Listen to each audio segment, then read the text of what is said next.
of the Public Seminar Coordination Committee under the auspices of the Central Office of Research that is coordinating this program.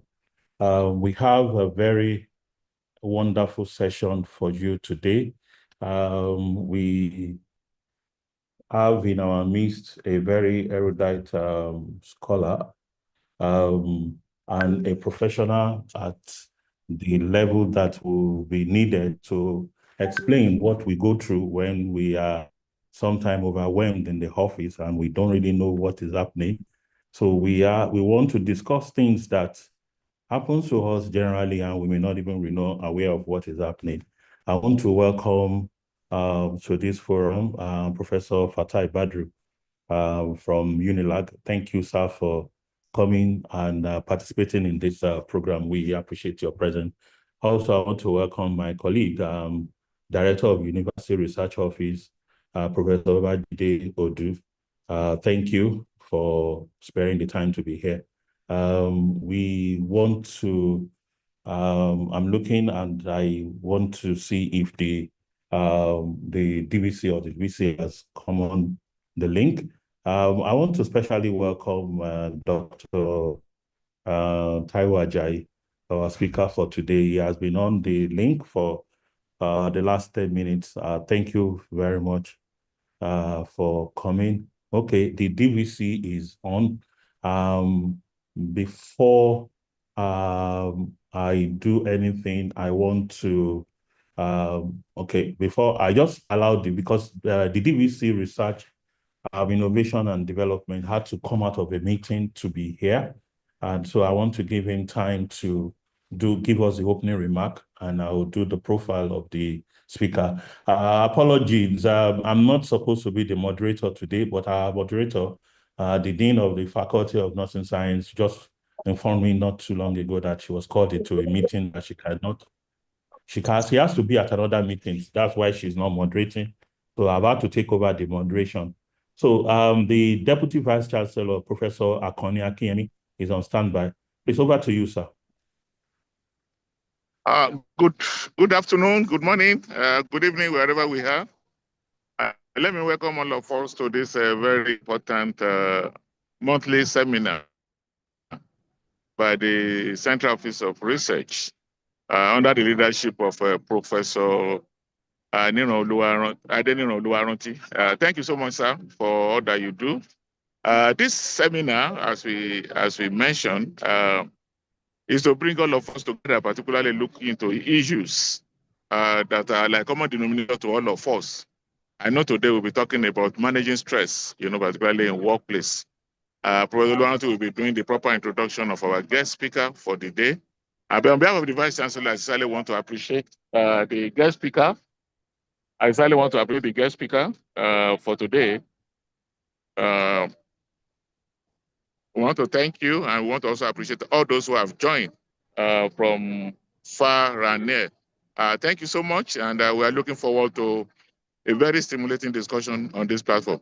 Thank you, and God bless. Thank you, Professor Oluwaranti. I want to also appreciate all of the directors who have joined, Professor Ogunlusi, Professor Jide Odu, and many of our professors who are online. Thank you so much for, and we are looking forward to a very impactful deliberation and discussion on this program. Thank you. Thank you very much, sir. That's the Deputy Vice Chancellor, Research, Innovation and Development. He had to come out of a meeting to open up the discussion, and he's had to rush back into the meeting. By way of introduction, we have our guest today, Dr. T. Ayodele Ajayi, a consultant psychiatrist in the NHS, a fellow of the Royal College of Psychiatrists, and a member of the Regional Executive Board of the Southeast Division of the Royal College of Physicians. He also served as a psychiatrist expert witness, providing specialist opinion to the UK judiciary on complex cases. He is also a trauma and faith-informed executive coach, an author, and a serial public mental health columnist. Dr. Ajayi is a multi-award winning founder of a tripart care emotional well-being hub, a safe and culturally sensitive global online platform where mental health is discussed through a culturally relevant and scripturally aligned lenses. He is also the convener of the Tripartite Care Mind Gym courses, a mental fitness program tailored for Black communities, and hosts the Tripartite Care Public Mental Health YouTube channel, a recognized mental health advocate and engaging international speaker. Dr. Ajayi has been featured multiple times as a mental health champion and spokesperson for the Black community in the United Kingdom Department of Health Every Mind Matter campaign. Dr. Ajayi has contributed to numerous BBC interviews and appeared on television and radio platforms, both in the UK and internationally. Above all, he treasures most his roles as a devoted husband to his wife, Dupe, and a proud father to their two adult daughters, one of whom herself a CBT therapist. So please, we pride ourselves with our time. Without further ado, I would like to hand over to our speaker for today, Dr. Taiwo Ayodele Ajayi. Over to you, sir. Thank you very much, Professor Oluwaranti, for that very warm welcome. It's really a delight to be here this afternoon. Good afternoon, everyone. I'm most delighted to be here, and it's really a joy to be back home. As one of the things that is missing in my profile is that I'm actually an alumnus of OAU myself. So from 1987 to 1995, I was in the Obafemi Awolowo University College of Health Sciences. So it's really, I count this one of the highest, one of the most noble privileges of my career so far in public speaking, to be invited back to my alma mater to speak. And I'm just going to share my slides. I'm quite aware of our time, so I'm going to share my slides and we can take it from there. Could I just confirm that everyone can see the slides? Please just give me a thumbs up or just let me know. Yeah? Right. Yes. Okay, good. Thank you. Right. So, like I said, it's really a joy to be here. And I absolutely believe this slide. When I was preparing for this brought back very fond memories. And I really believe that if OAU is a great university. And the reality of that is something that plays out in my own career and the career of a lot of my colleagues across the globe every single day, as I see the great things that the university has produced. Interestingly, when Professor Oluwaranti and myself were talking, it turned out that we were both at IFE at the same time, even though I didn't realize it, and that we have quite a number of mutual friends. So I'm really pleased to be back, and I rate this speech, this presentation, as probably one of the top 5 that I've done in the last 23 years. Probably I've done maybe a few hundred of them talking about mental health. Right. So this is a disclaimer. It's one that I put out anytime I'm in public space, but I'm not worried because I'm in the midst of friends and family. So I'm not worried about litigation or anything like that. But just to say that this is not a consultation by any means. It's a public mental health education event, and it's not meant to be for any personal consultation. So it means that if people need to do something deeper in terms of taking decisions about their own mental health, that will be far-reaching. It's important that they consult with the primary provider of the mental care. And also that we've been told that this is going to be recorded and it's going to be in public domain. So one of the first lessons I learned as a medical educator is this, that when you're a medical educator, the best way to handle things is to talk to people about what you're about to tell them. Go ahead to tell them what you want to tell them. And at the end of the day, you then tell them what you've told them. So I'm hoping that now I'm telling you what I'm about to tell you. I'm going to go ahead to tell you what I wanted to tell you.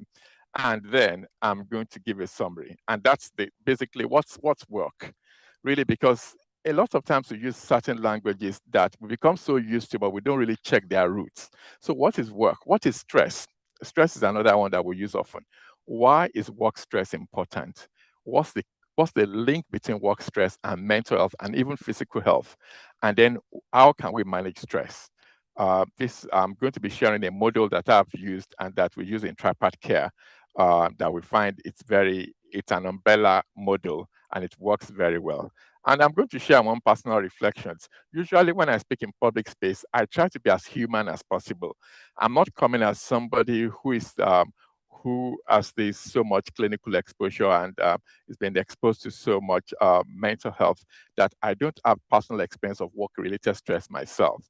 I've experienced burnout myself, so I know what it feels like. So not only am I speaking as a professional today, I'm speaking as a person, and I feel the pain of anyone who is undergoing unmitigated work-related stress.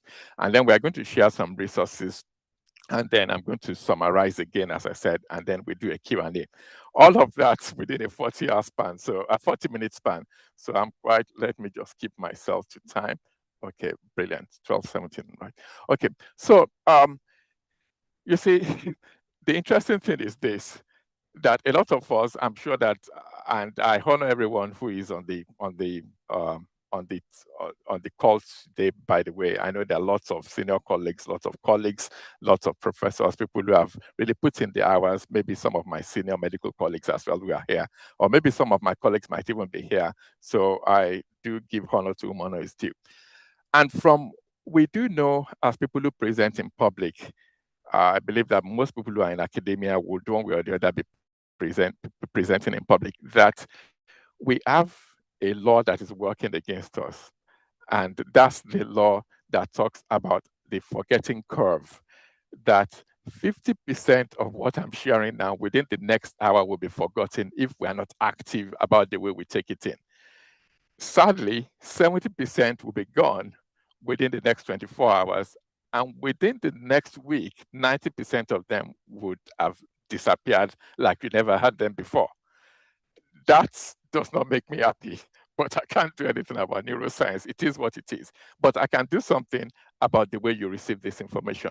We do know that when people record things that they've heard, by archiving them, when they take action quickly, when they hold themselves accountable to somebody who's going to check in on them, and when they set themselves assessment periods as to this is I'm going to measure my progress, and importantly, when they review the content of what they've heard within the next 24 hours, and then another maybe within the next few days, that they are more likely to retain a lot more than that grim statistics that I've just shared. So the ethos of this slide is, please record things. Please take quick action. There is a law of diminishing intent.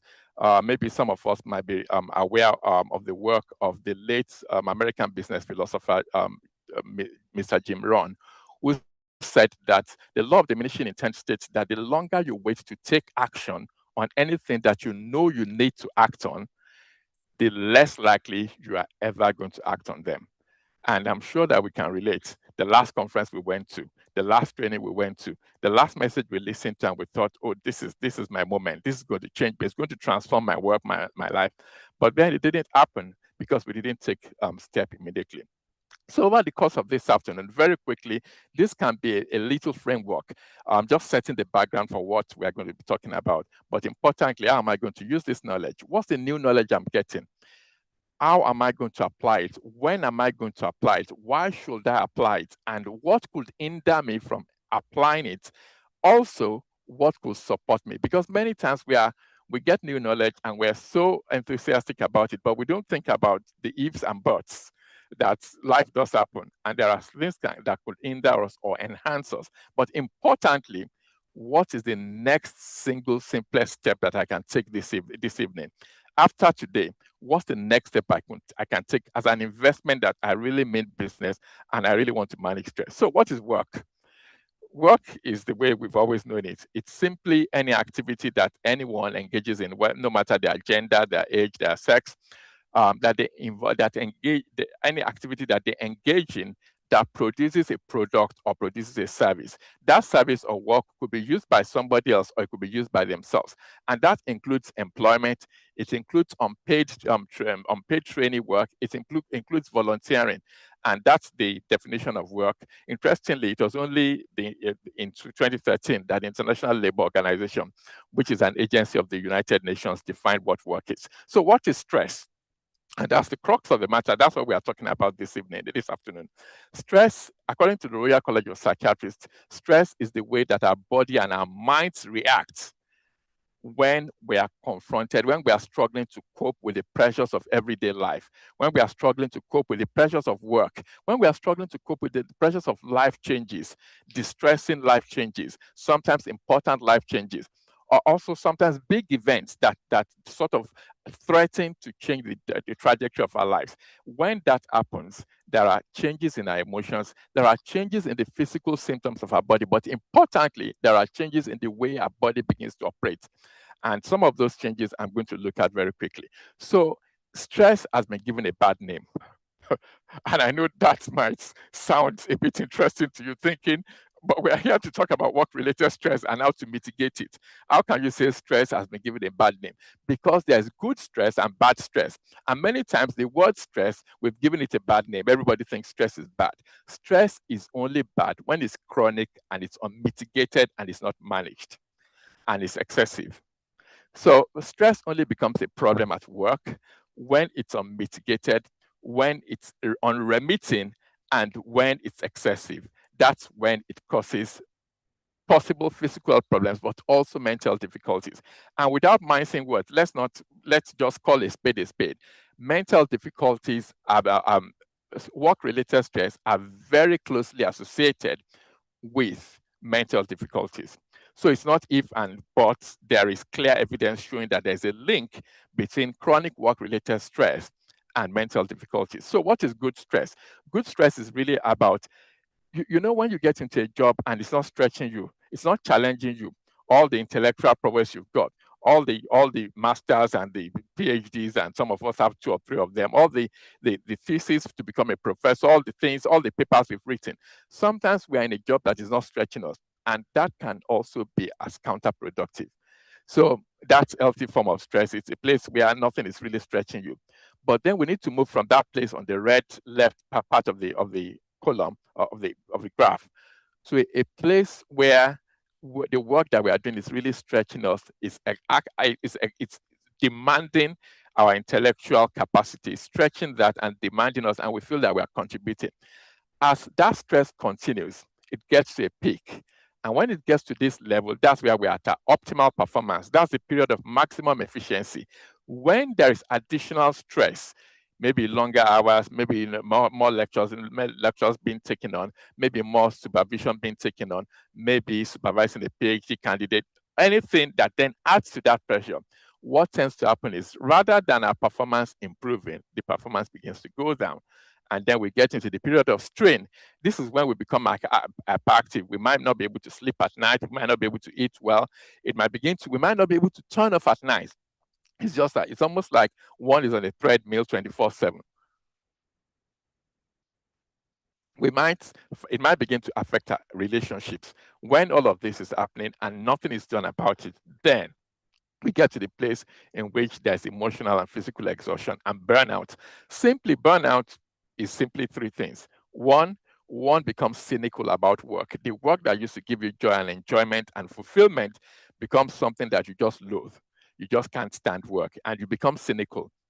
Secondly, it affects your performance. Your productivity goes down. And thirdly, you have both physical and mental exhaustion, no matter, and it's a type of physical and mental exhaustion that resting does not take away. A good night's sleep wouldn't take it away. And the reality is, even by that time, there's no good night's sleep anyway. So what has this got to do with mental health? According to the World Health Organization tells us that there is a very close, that our work, our ability to be able to produce work that is meaningful, that is purposeful, and our ability to be able to contribute to community is part of the definitions of mental health. So simply, Mental health is our ability to cope with the stress of life, to still be able to function optimally, to be able to do work that is meaningful, and to be able to maximize our potential and to contribute to community. So work is a very important part of mental health. And that's why today's conversation is important. So now, how can we join all of this together? We've talked about work, we've talked about stress, we've talked about health. How does that come together? The first thing to say is that decent work is good for mental health. That's why work is not the problem. It's when work stress becomes overwhelming and unmitigated that there's a problem. So work by itself is good for mental health, as the WHO slide that I showed. But also, work stress causes mental health problems. Let's not mince words about that if there's unremitting work stress, mental problems can result, namely, particularly anxiety and depression. However, this is where it comes very close to home for you who are listening today, that there are high levels, research shows that there are high levels of psychiatric distress among academics. In fact, some study, and for those who might be interested, I can pass on the references to you through Professor Oluwaranti. Some studies actually showed, there's a guy in Chelmsford in the UK who did a systematic review on work-related stress among academics. Akin Loton is his name. He actually found that, in fact, some academics report more psychological distress as a result of their work than physicians do. And we know that physicians, I've been a doctor for 31 years now, and I know that being a doctor is associated with high stress levels. However, that study shows that academics actually, some of them report that there is more stress than even compared to doctors and healthcare professionals, which tells you that you are actually in a high stress job. And more than 50, there was also another study showing that more than 50% of academics describe very poor or very poor mental health. What are the risk factors? Females are more at risk. People who are single are more at risk, and people who don't have children are more at risk. That's what they found out. And they found out that the predominant disorder that is most reported is anxiety disorders. That anxiety disorders, and there's a prevalence between 17 to 58% among people who work in academia, which is quite high. And also among the student population, that up to 70% of students report high levels of anxiety. Now, so we've established that it's not okay to shoulder on. It's not okay to man up. It's not okay to keep saying, oh, it's the system that is bad. Let's just keep enduring stress, because stress can break minds. Stress can break lives, particularly when it's associated with work. And we do know that people in academia are at high risk. So also, generally for work, the lower part of the slide talks about just general work-related stress. 60% increased risk of anxiety and depression when you work more than 55 hours a week. I know some people might be smiling and thinking, what does Dr. Ajay think we are doing here? Does he think we just sit around? I know that most of you work more than 55 hours a week, because I do. And I know, but that's the thing, that what can we do to manage this stress and ensure that it doesn't get to our mental and physical health? And if it's already doing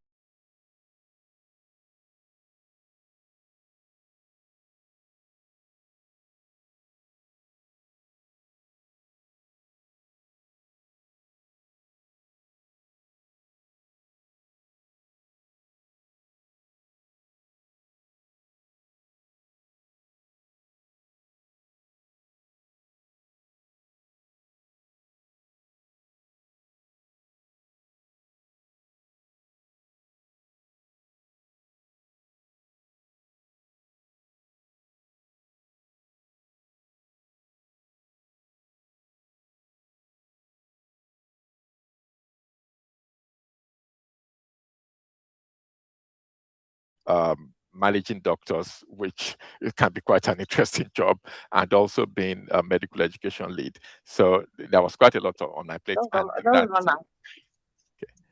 It looks like somebody, there's some background noise. Right, okay. So I wanted us to reflect, using that previous slide, I wanted us to reflect on what stress really means to us. What is work-related stress to you? Because everyone's stress is individual.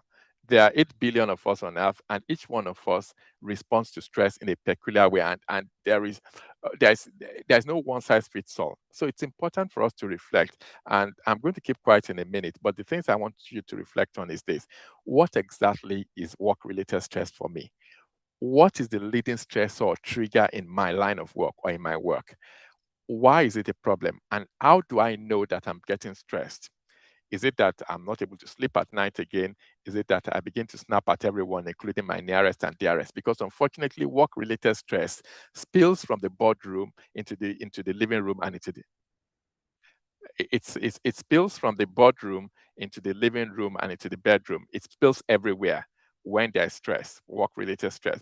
So what are the experiences that I've had, exposures that I've had, or education that may be actually enhancing that stress? And importantly, what's the simplest single step that I could take today to really mitigate things? And I'm going to give ourselves a minute to do that. I'm quite aware of time, so I don't want to go on, but I just thought it's important to reflect on this because this is the crux of the matter, because in a minute or so now, we're going to go into solutions.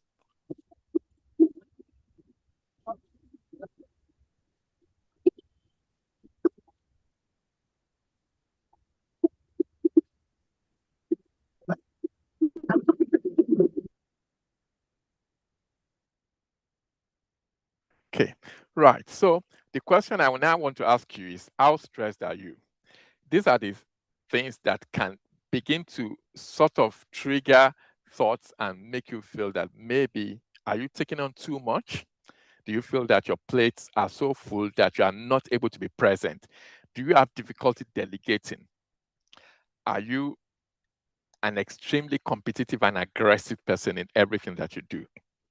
Are you beginning to use harmful ways such as alcohol, even sometimes now prescribed medication, painkillers, sleeping pills to numb the stress? Is it affecting the intimacy in your relationship? Do you feel that you are not able to relax ever? You're almost always tense, muscle pain. And particularly for our men, I'm a middle-aged man myself, so I can relate.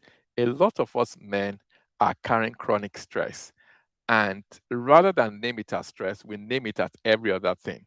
It comes out in the way we interact with our families. It comes out in the way we do life. It comes out in anger and irritability. It comes out even in more damaging ways. Sometimes it's road rage. Sometimes all sorts of things that it manifests, anger, uncontrolled anger, and it's really unmitigated stress, because men, we are not very good at articulating and saying that I'm stressed, or that I'm depressed, or that I'm anxious.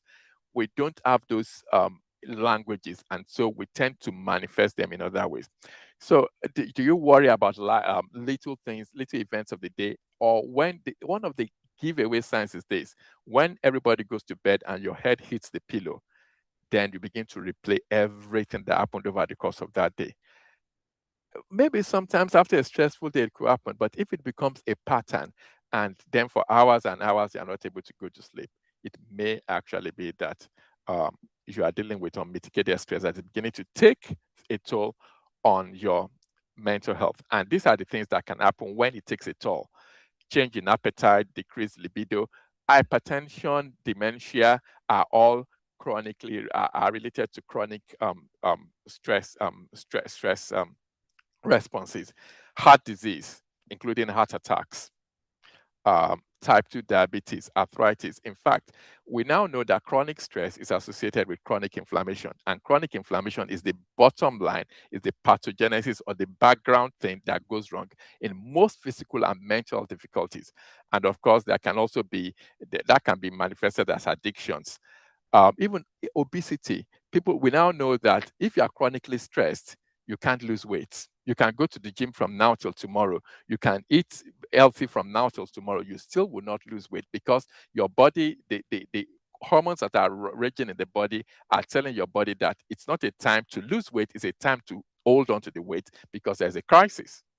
So those are things that we need to be aware of.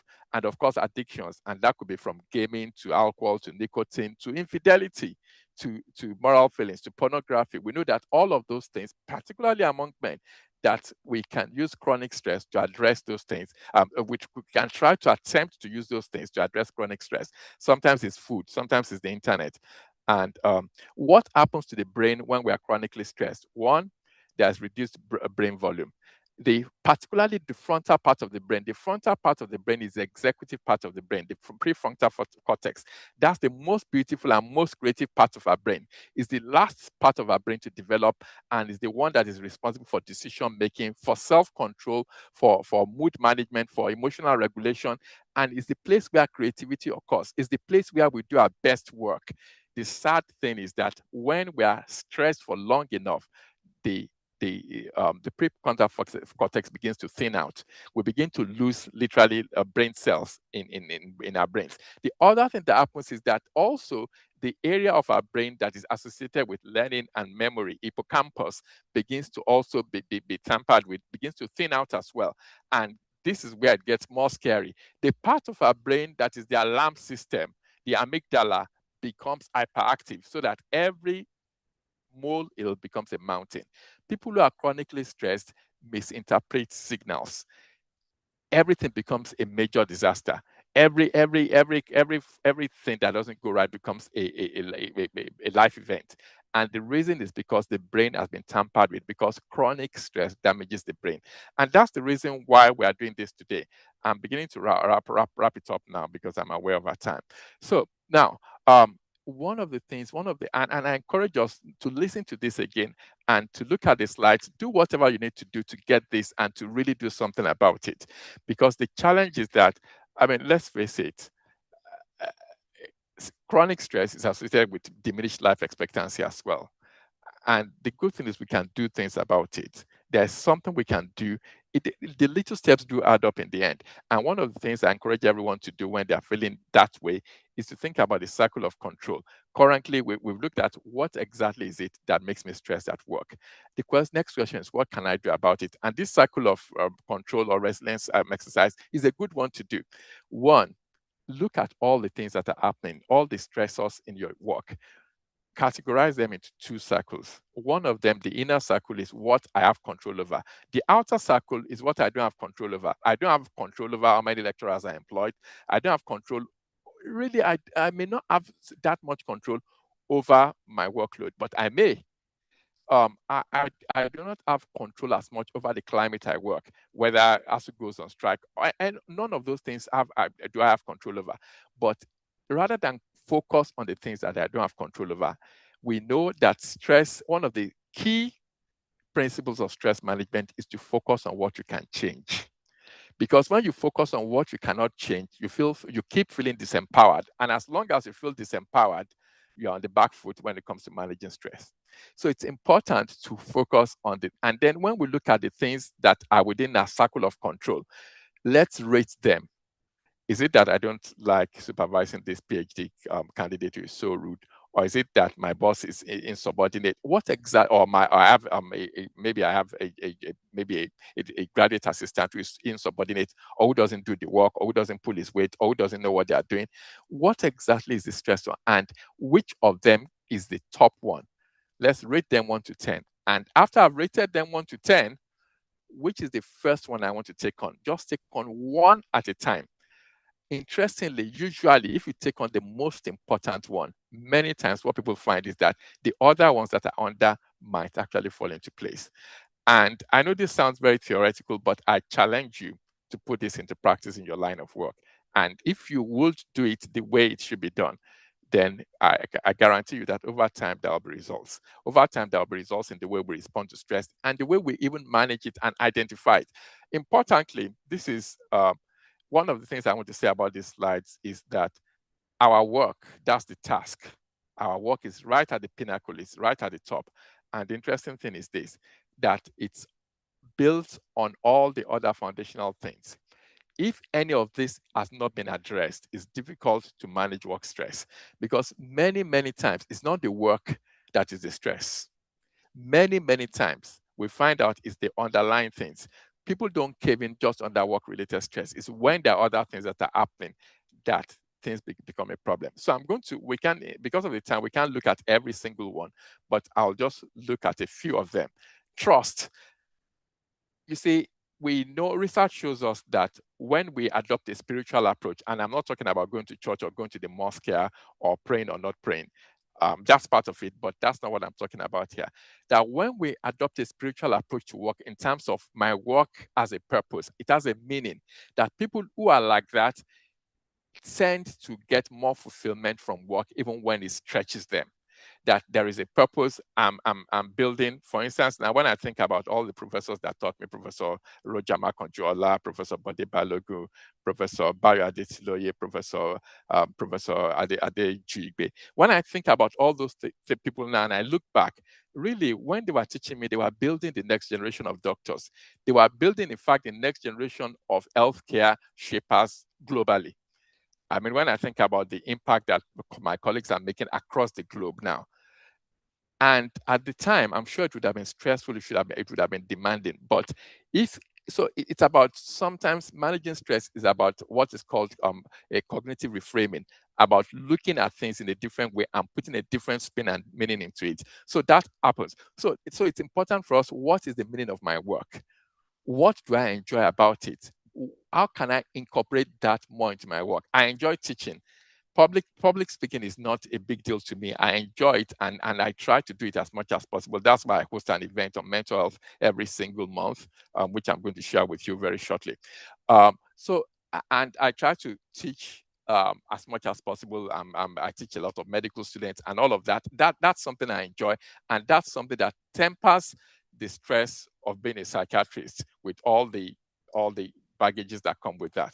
So it's about what is meaningful to my work, but what is also stressful and what can I do about it? How can I change it? Some of the things quickly. Emotional intelligence. We can learn to become more emotional intelligent. We can do a personality test, and some of them are free online, which I'm going to share in the section on resources. We can go on a conflict management course, because I do know that conflict resolution must be something that a lot of people here deal with.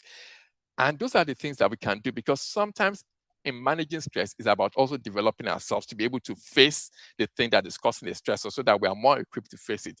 So, and the next question is, what is the single simplest step I can take today to move things forward? As we are rounding up, the other thing I said earlier, that at some point I had to say no when I was burnt out. And the question I want to ask us today is this: what are the tasks that I'm currently doing that I need to say no to, that I need to decline completely? And what do I need to put in place? Because after I burnt out, there were several things I put in place, believe you me. One of them was to develop a team. I used to be the only one that was, if they called me, anywhere they called me, I was the one that went, either physically or was on the Zoom. Now I have a team of people, other younger psychiatrists, about 4, 5, 6 of us, and other people in the paramedical profession, in the medical profession, that we can delegate to. So everybody is playing to their strength. So that means that I'm not the only one that is doing it and carrying it on my head. It does work. The other thing is to then sort of look at our work schedule. What is it that is urgent and important that I'm the one that needs to be doing this? What is it that I can delegate to other people because it's not that important, but it's an urgent task? It's not important for my role as the HOD, for instance, but it's important. I can delegate it to another lecturer colleague, or I can even delegate it to a teaching assistant. What are the things that are no longer important and not urgent that we are still as a system doing, and it's creating stress in our system? Those are the questions to ask ourselves. And this is a method, I think it was devised by one of the American presidents, Eisenhower. Eisenhower was one of the American presidents, I think from the 18th or the early 19th century. So the other thing is, one of the other ways to mitigate stress and deal with stress, to rise up to stress, is to equip my body 7 to 9 hours of sleep. I know people think, oh, which planet do you live on? But we now know that when we don't sleep well, we are cheating ourselves. 1, our brain doesn't recover. 1, 2, it wears out our brain. 3, it affects productivity. The greatest myth of the 21st century is that we can increase productivity by cutting back on sleep time. It never happens. Research over research shows that if you don't sleep well, you can't compromise on sleep. If you compromise now, it will be waiting for you in your latter years. It will be waiting for you in your 60s and your 70s, if one makes it to 80, because we do know also that chronic sleep has been associated, chronic sleep deprivation is now associated with dementia, developing dementia in latter life. Exercise is one of the most things, one of the most remarkable things we can put into our work. And I know you might say, oh yeah, where do I have the time to exercise? The way I exercise now is that after I have my lunch at work, sometimes I have a walking lunch, because I know at least I can put in 10 minutes of walk, and we know that that has several other benefits. And we have overflogged aerobic exercises, running, jogging, walking. There's also now emphasis being put on building our muscles. I know I'm talking to 60-year-olds, 70-year-olds, 50-year-olds who think, oh, do you want me to start pumping iron? But the research is now showing that those who pump iron, that when we pump iron in our early year and middle years, that it actually not only helps to reduce stress, but in the future that we are going to get the dividend of it, because muscle development is now associated with managing glucose. And one of the measures that people are even talking about in terms of managing diabetes and all of that is really not just aerobic exercise, but strength exercise, muscle building, not just to look good like Mr. Adonis, but to help us in our general, because when our body is not at its optimum place, then our minds cannot work well, and we are at a back end, we're at back foot when we are fighting stress. Early exposure to sunlight. Exposing yourself to sunlight within the first hour of the day has also been known now to, when you do that within the first hour of the day, when you expose yourself to naked sunlight, in terms of not through a window or anything, you're actually in the sun. We now know that that also throughout the day, it sort of levels your cortisol levels, such that that is not a problem, that you can't spike cortisol as much as you would do. The other thing, of course, is engagement with nature. Diet is a very important one. High carbohydrate diet for breakfast is not something that's really particularly helpful. So this is putting it all together. What can I do? What's within my control? What's outside of my control? These are the possible, what do you call it? These are the possible things that we can do, resources that we can use. Those are resources as well. The slides are going to be available anyway, so people can refer to them. These are the resources that I use in managing my own work-related stress. So I can recommend it because I know they work. One of them is Neuroscience for Leadership, a very good book, really about how can I be a good leader using neuroscience to really help myself. Life-Changing Art of Self-Brain Surgery is what I'm reading currently. It's by an American neurosurgeon who himself experienced post-traumatic stress. The final point I want to make is this, before I then go to the commercials, is that corporate stress management is a responsibility that we owe, that the organization owes employees. I have fond memories. Thankfully, I didn't experience it. And thankfully, it wasn't that of a problem in health sciences.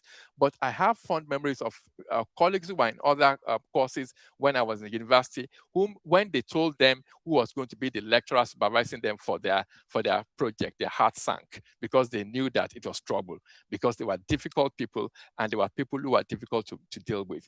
And the question I want to ask us is, stress works in an ecosystem. Everyone either contributes to that stress or takes away from it. And whilst we are looking at managing personal strengths, we need to also, as leaders in this organization, be looking at what am I contributing to make life difficult for my juniors, for people who are my subordinates. Am I inadvertently being the source of their own stress?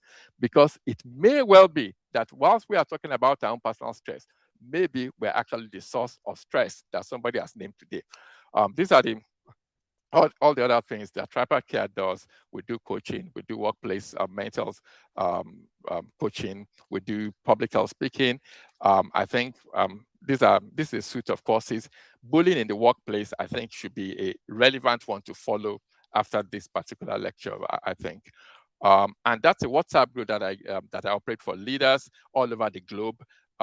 We rub minds together about really managing mental health, not just for ourselves, but for the people that we lead. So it's not just for ministers, but it's also for leaders in charities, in organizations.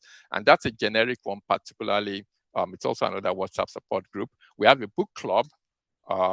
That's the book club. We are currently discussing the body keeps the score. And that's my contact details. And finally, that's the question and answer. Thank you for listening. I know it's been a bit of a whistle-stop tour, and I'm quite happy to take questions now. Thank you.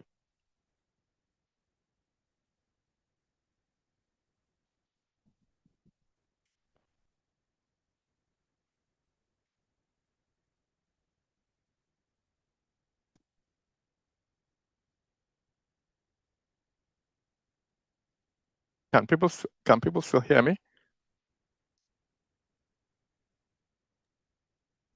Yes, we can hear you. Right. Okay. So, thank you. I'm all done, and I'm happy to take any questions that may arise.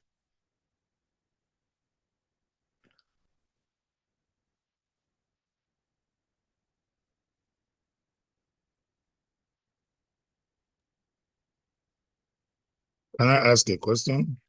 Please go ahead, sir. Yes.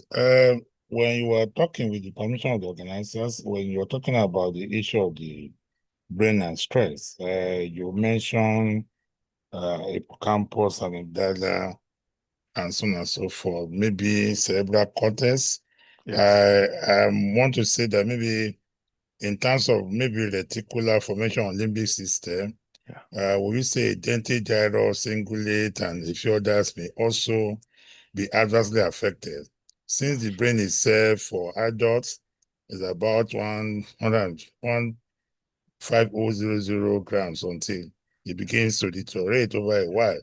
So it is important for us to expatiate on that in terms of either the adverse effect on the cerebral cortex or hemispheres and also cerebellum and a few other part of the brain in terms of central nervous system and all of that stuff. And beyond the other things that are outside the control of an individual, I would probably want you to espouse more on that for at least for laymen. I'm not one. I'm a psychiatrist, so I understand.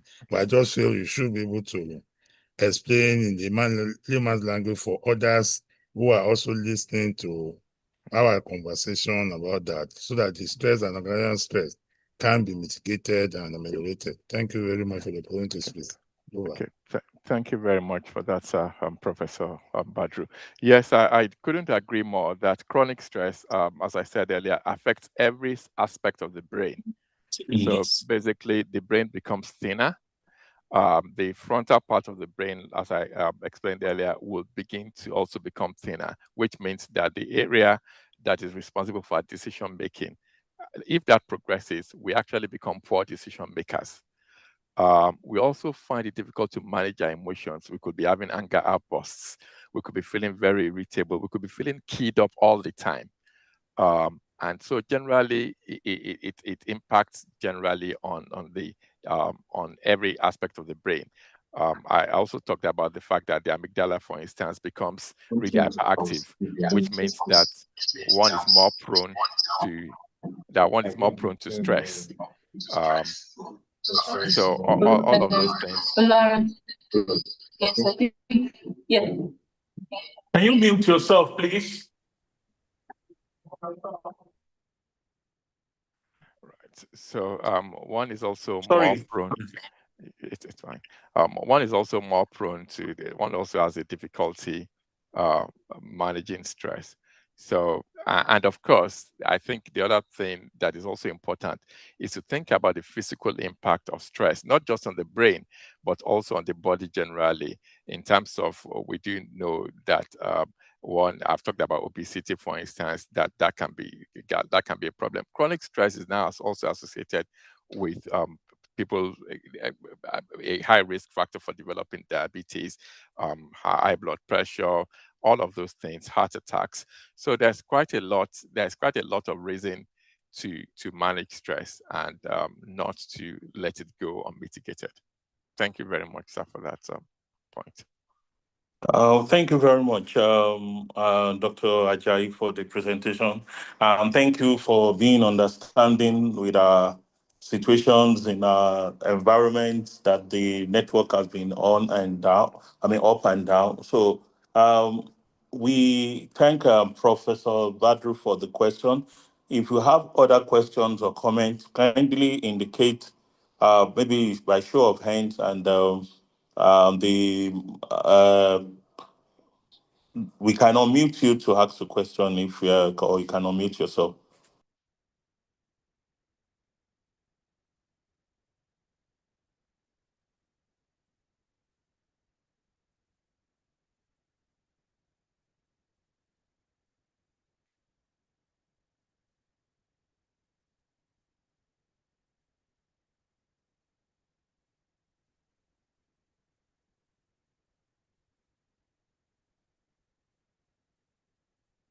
Sorry.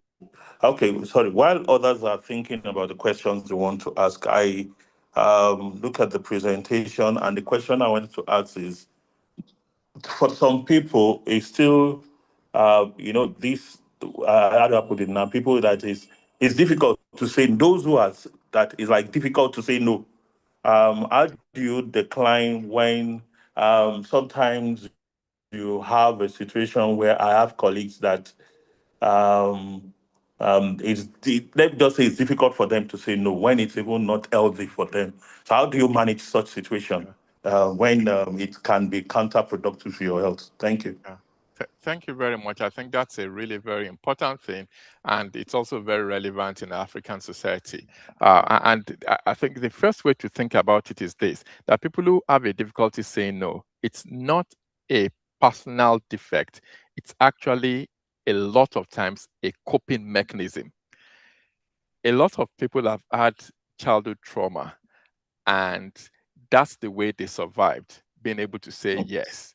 Not being able, not saying no to anyone was the only way they could thrive. And as they become adults, that served them as a child, and now as they become adults, it's still a problem to say no. It might be because one had an overbearing father or overbearing uncle or somebody, or even an overbearing teacher. It's not the only reason, but the way to tackle that is to think first about what is the reason why I have difficulty saying no. And one of the things I talked about earlier was the 7 levels of questions, 7 levels of why.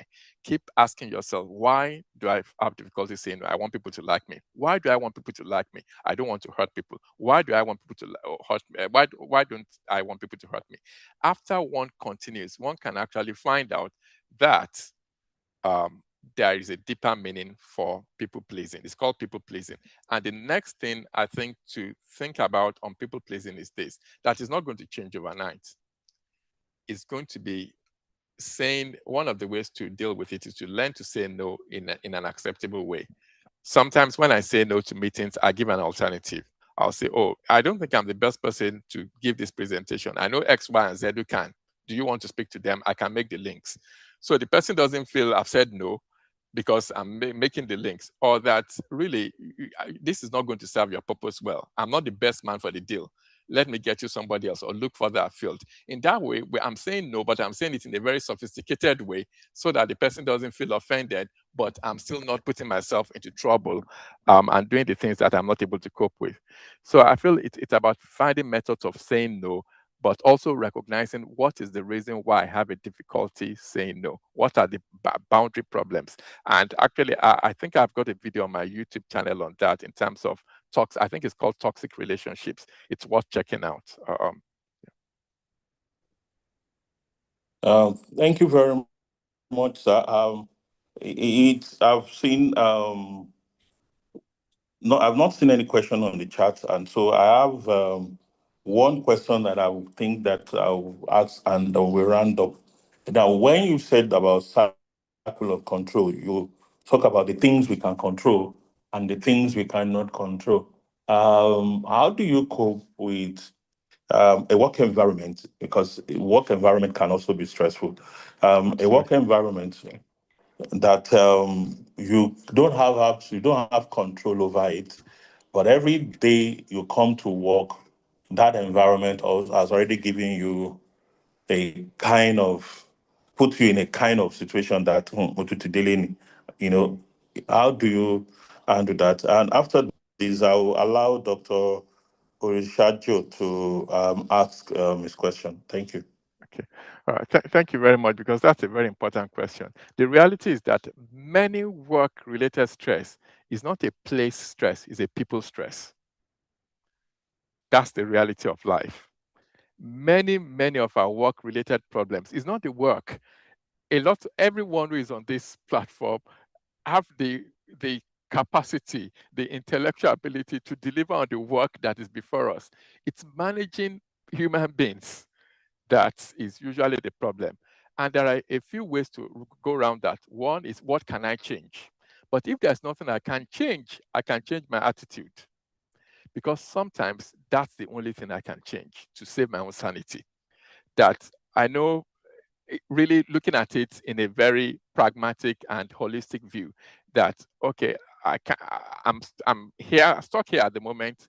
There's nothing I can do. The only thing I can do is to adopt a different approach, that this isn't going to kill me. And the reality is that I'm going to, so it might mean managing people in a different way. It might mean reducing contact with the offender. It might mean, the reality is that there are people I don't speak to on the phone. I send them voice messages, because that's the only way I can manage my own sanity. There are people that I don't have phone contacts with. I send them emails. And no matter how they try to contact me, because I know that that's stressful for me. So rather than engage with them in a way that is going to continue to cause me stress, I'm putting boundaries in place, because I know that I've got to have that working relationship. So it's yeah, sometimes there's nothing you can do about certain things, or mostly certain people, to be honest. And it's about managing them.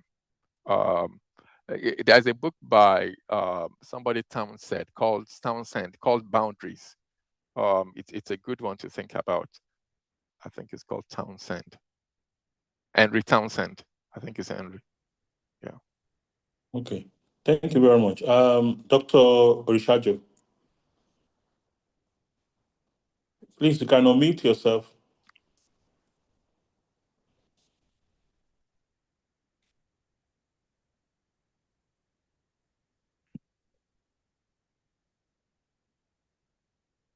Dr. Samuel Orishajo.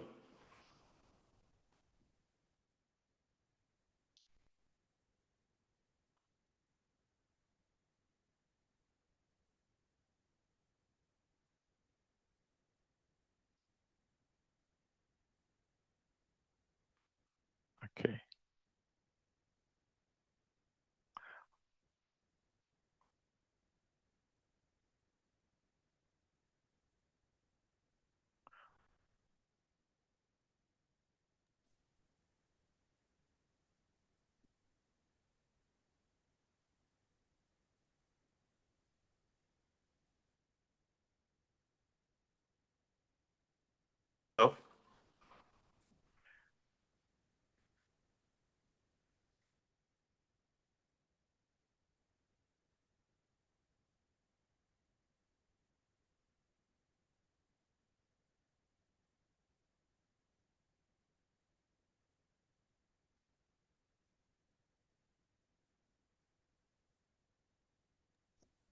It ends. I can't see Dr. Orishajo again.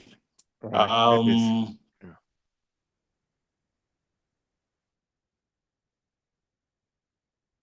Yeah, I think. Let me not keep our speaker again. If we do not have a question from the floor, I want to, on behalf of the management of the Central Office of Research. I think Okay. Dr. Risajo has just said that he's not been able to unmute himself. Okay, he's not allowed. Oh, let me see Yeah. the technical. It says the host is not allowing me to unmute. Okay. Please, can you? It's still on. He's still not able to unmute.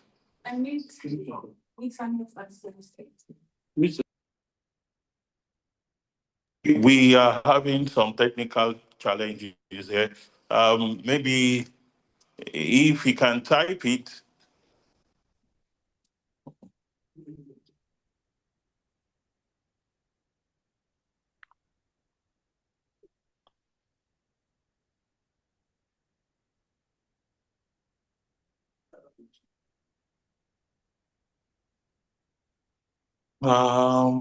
Sorry.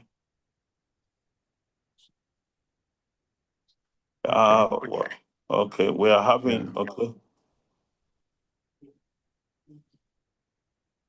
The setting is if the host has been locked out and the host is trying to get back in. I was a co-host on my laptop.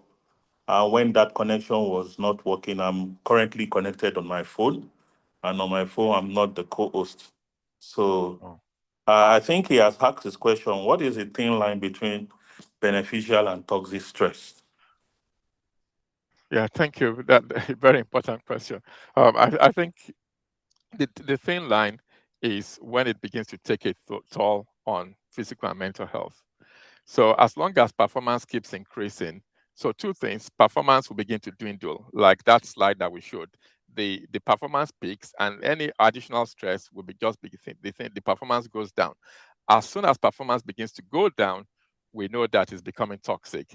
And then if there is nothing done about the stress that is still piling on, progressively physical and mental conditions or physical symptoms, sleep going, and all of those things will begin to happen. So that's the thin line is one, what's the impact on performance?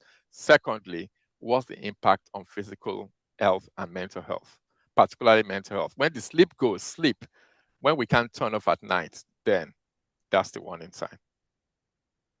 Yeah. Okay. I will have loved to extend that because we are working every day. I'm not sure where I start measuring my performance greatly because I feel like I'm doing things at the optimum all the time. So thank you very much for that. But I will that means we have to be conscious while we're working that at some point it's like we're not operating at the level that we Yeah. and sometimes when we see that, one of the things when we see that is like we try to put an extra effort. Yeah. We still want to get this job done. We still want to push it. We still want to. Yeah. Yeah. And so Yeah. you have an Yeah. idea that you are getting this like law of diminishing returns are setting, but Absolutely. you still Yeah. want to push yourself a little bit Yeah. more. Yeah. I thank you very much, Dr. Ajayi, for this awesome presentation. Thank you for accepting the opportunity to come back home and deliver this. I want to do a shout out first and foremost to my brother, Dr. Sheun Yes. Oluwaranti, that Yeah. helped us with this connection. Yeah. He Yeah. has been on this presentation. Yeah. So shout out to Sheun Oluwaranti of the Oluwaranti clan. Uh, Thank you, Dr. Oluwaranti, great colleague. So I want to thank the DVC that was also on this presentation, the directors in the Central Office of Research. Thank you for the time that you have spent with us. I want to also recognize Professor Badru for making the time out to be here. We really, really appreciate you, sir. And to every of my friends and colleagues that have also been part of this conversation, we are sorry for the technical glitches that we experienced during the presentation. Just to let you know that this presentation is recorded and is going to be available on our link. I'm going to share the link in this chat very soon. So you can take time to go through the presentation, see all the slides. One of the things that the presenter has asked us to do is take one task at a time. And when by tomorrow, 90% of what he has said will be gone, I want to make an exception of that. I'm giving my word that I will do something definite to make sure that I still retain a lot of water because I we all go through the stress. We are all under stress one way or the other. And we need to find a way to manage it well because, like you said, work is something that we have to do. We can do it joyfully. When I look back at the feedback I get from my students, the Yeah. things they are doing all over the Yeah. world, the things that I see, because we have a very and I mean, what's the word now? We are all in a space that we can see what everybody else is doing in a way now. Yeah. And when you go on the internet and you see the people that have passed through you, what they are accomplishing, it gives you the Yeah. joy. It gives you Yeah. the push to want to Yeah. do more. So every time over 150 students pass through you, and you know that quite a good number of these people are going to make impact in the world, Yeah. you want to get up every day and do it. And that is putting a positive spin on it, even if there is stress to it. So I really, I gained that, and it's something that I'll continue to look forward to doing. Also, I want to ask Dr. Ajayi that we may ask you to come back in the future. I want to extract the promise that when we do call you, you honor our call again. I'll be most privileged to do that. Thank you very I'm much. at your Thank you service. very much. Thank you very much. I appreciate you so much. On behalf of the Vice Chancellor, the Deputy Vice Chancellor, the management, staff, and students of your alma mater, Obafemi Awolowo University, we say a very big thank you to you. And we continue to wish you greater successes in every of your endeavor. The grace and the favor of the Lord will always be upon you. Thank you very much, and have a good afternoon. To everyone on this call, thank you. We thank you for staying through with us. We are not mindful of the time that you spend with us, and we thank you for spending the time. So have a good afternoon and enjoy the rest of your day. Thank you too. Thank you. Bye. Thank you. Bye-bye. Bye-bye. Okay, cancel. I'm going to copy to.